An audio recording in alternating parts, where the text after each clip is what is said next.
बड़े खुश लग रहे हो भाई, नौकरी लग गई क्या? अरे लगने वाली है। जम्मू के यूथ को मोदी जी देंगे अग्निवीर योजना में 20% का कोटा और पंडित प्रेमनाथ डोगरा रोजगार योजना के तहत 5 लाख नौकरियां। हाँ, क्योंकि जहाँ भाजपा वहाँ विकास। शांति, स्थिरता और विकास, जम्मू कश्मीर को मोदी पर विश्वास।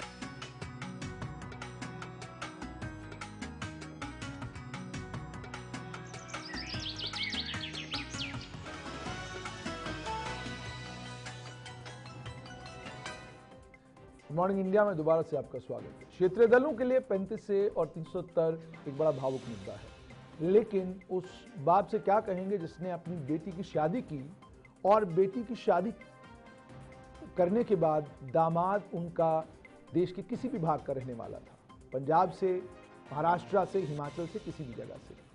वो बाप, उसकी एक एकलौती बेटी है, दामाद जम्मू आता है और वो कहता है कि जनाब मैं जम्मू में ही यहीं पर अब बसना चाहता हूं, यहीं पर घर बनाना चाहता हूं। तो पिताजी कहते हैं जी बिल्कुल ऐसा नहीं हो सकता है। ऐसा इसलिए नहीं हो सकता क्योंकि जम्मू कश्मीर में दफा आर्टिकल 370 है, उसके चलते 35A है, जिस 35A में के तहत आपके लिए मुमकिन नहीं है कि आप जम्मू कश्मीर में ज़मीन खरीद सकें, ज़मीन खरीद कर यहाँ पर घर बना सकें। ये किसी एक समुदाय के लिए नहीं है, किसी एक धर्म के लिए नहीं है, किसी एक जाति विशेष के लिए नहीं है।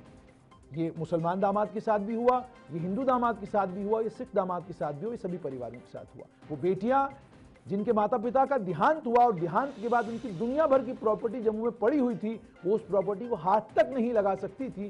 कारण क्योंकि उन्होंने शादी जम्मू कश्मीर के बाहर की थी। और सिर्फ इतना ही नहीं, बल्कि आप सोचिए आज के आधुनिक युग में आप यहां से दिल्ली चले जाते हैं, दिल्ली में आप नौकरी करने लगते हैं, आप एक मल्टीनेशनल कंपनी में एक बड़े ओहदे पर काम कर रहे हैं, बड़े ओहदे पर काम करते करते आपका मन करता है कि आप दिल्ली में एक फ्लैट खरीद लें। आप एक दिन 24 घंटों के अंदर अंदर दिल्ली में फ्लैट खरीदते हैं, जमीन खरीदते हैं, मकान भी बना सकते हैं और फ्लैट में भी एक अच्छी जिंदगी गुजार सकते हैं। तो इसका मतलब ये हो गया कि आप एक बड़ी नौकरी करने के लिए जब दिल्ली जाएंगे तो जाहिर सी बात है आप वहां पर अपनी प्रॉपर्टी बनाने की भी पूरी कोशिश करेंगे। लेकिन 5 अगस्त 2019 से पहले वाले जम्मू कश्मीर में अगर आप देश के किसी भी भाग के नागरिक हैं, आप जम्मू कश्मीर आते हैं, आप अपना पूरा जीवन काल जम्मू कश्मीर को देते हैं, यहाँ के लोगों की सेवा में लग जाते हैं, पूरी जिंदगी अपने जम्मू कश्मीर के लोगों की सेवा करते करते खत्म करने के बाद आपको ये कहा जाता है कि घर चले जाइए, यहाँ पर आप जमीन का टुकड़ा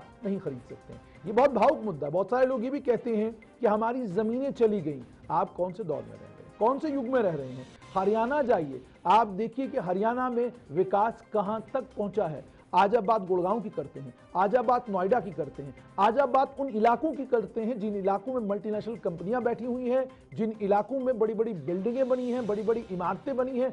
उन इमारतों से अरबों रुपए का कारोबार हो रहा है और उस कारोबार के नतीजे में वहां दाएं बाएं रहने वाले लोगों को भी सिर्फ नौकरी ही नहीं मिल रही है, बल्कि उनको रोजगार का साधन मिल रहा है। क्या ऐसी कोई मिसाल जम्मू कश्मीर में मिलती है?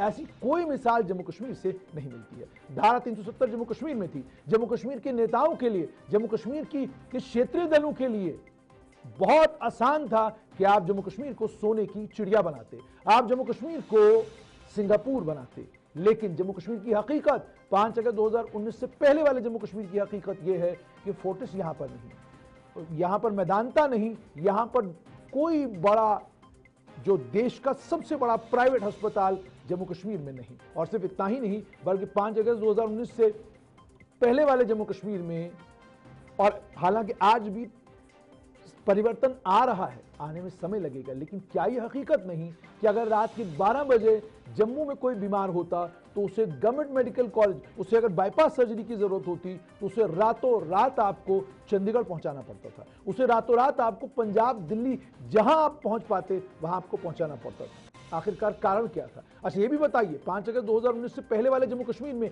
क्या कोई कॉलेज, कोई यूनिवर्सिटी ऐसी है जिस कॉलेज और यूनिवर्सिटी में एडमिशन लेने के लिए पूरे देश के बच्चे लालायित होते हों, रात को उनको नींद ना आती हो, उनको लगता हो, जैसे आप जम्मू कश्मीर की बात कीजिए, यहाँ के बच्चे कहां पढ़ना चाहते हैं? आप दिल्ली यूनिवर्सिटी में पढ़ना चाहते हैं, आप जेएनयू में पढ़ना चाहते हैं, आप अलीगढ़ मुस्लिम यूनिवर्सिटी में पढ़ना चाहते हैं, आप जामिया मिलिया इस्लामिया में पढ़ना चाहते हैं, आप देश की अलग अलग बड़ी बड़ी यूनिवर्सिटियों में पढ़ना चाहते हैं। ये यूनिवर्सिटियां कहां हैं? ये यूनिवर्सिटियां उन राज्यों और उन केंद्र शासित प्रदेशों में हैं जिन राज्यों और जिन केंद्र शासित प्रदेशों को जिनका कोई स्पेशल स्टेटस नहीं है, जिनका अपना संविधान नहीं है, जिनका अपना झंडा नहीं है, जिनके पास ऐसा कुछ भी नहीं है। हमारे पास 5 अगस्त 2019 से पहले ये सब कुछ था, लेकिन कोई ऐसी यूनिवर्सिटी बनाने में हम लोग कामयाब नहीं हुए, कोई ऐसा मेडिकल कॉलेज बनाने में हम लोग कामयाब नहीं हुए, कोई ऐसा बड़ा इंफ्रास्ट्रक्चर का प्रोजेक्ट लाने में हम लोग कामयाब नहीं हुए। और ये भी सच्चाई है 5 अगस्त 2019। हेलो गाइस, आज जम्मू कश्मीर में वोटिंग के दिन। देखते हैं आज हमारे घर में कौन किसको वोट देगा। छोटे, तू किसको वोट देगा? मोदी जी को। मोदी जी देंगे अग्निवीरों को जम्मू सरकारी नौकरी में 20% का कोटा। जम्मू को आईटी हब बनाएंगे और यहाँ मेट्रो भी लाएंगे। भाभी, आप? बस मोदी जी को। मोदी जी देंगे जरूरतमंदों को अटल आवास योजना के तहत 5 मरला जमीन। जी आई। मोदी जी और कोई है ऐसा? मोदी जी देंगे सालाना 2 LPG सिलेंडर गैस, वो भी बिल्कुल मुफ्त। तो रसोई चलाना होगा और भी आसान। और मैं मोदी जी को। मोदी जी देंगे इस बार मेडिकल में 1000 एक्स्ट्रा सीट। किसी ने भी आज तक ऐसा नहीं किया। और भैया आप? मोदी जी। अरे मोदी जी देंगे किसान सम्मान निधि से 10,000 और हर एक किसान को कृषि उपकरण और खाद पे मिलेगी सब्सिडी और खेती हो जाएगी और भी बेहतर। और दादी आप? मोदी जी को। वो देंगे 3000 पेंशन और मां सम्मान योजना का सालाना 18,000। और भैया आप किसे देंगे वोट? मोदी जी को, जो देंगे यूपीएससी JKPSC एस्पिरेंट्स को 10,000 का कोचिंग खर्चा और आने जाने का 3,000 सीधा बैंक खाते में। और दादाजी आप किसे वोट देंगे? केवल मोदी जी को। वो बचाएंगे हमारी संस्कृति और सभ्यता और रखेंगे हम सबके परिवारों को सुरक्षित। और मैं भी मोदी जी को। वो देंगे 7 लाख का आयुष्मान कार्ड, जिससे मैं अपने परिवार के स्वास्थ्य का ख्याल रख पाऊंगा। क्यों बाबूजी? चल अब तू बता, तू आज अपना पहला वोट किसे देने जाएगी? मैं मोदी जी को। मोदी जी देंगे लाखों स्टूडेंट्स को लैपटॉप्स, टैबलेट्स, यानी एजुकेशन बनेगी डिजिटल। अब चले, मोदी जी इंतजार कर रहे हैं। चलो दादाजी। शांति, स्थिरता और विकास, जम्मू कश्मीर को मोदी पर विश्वास।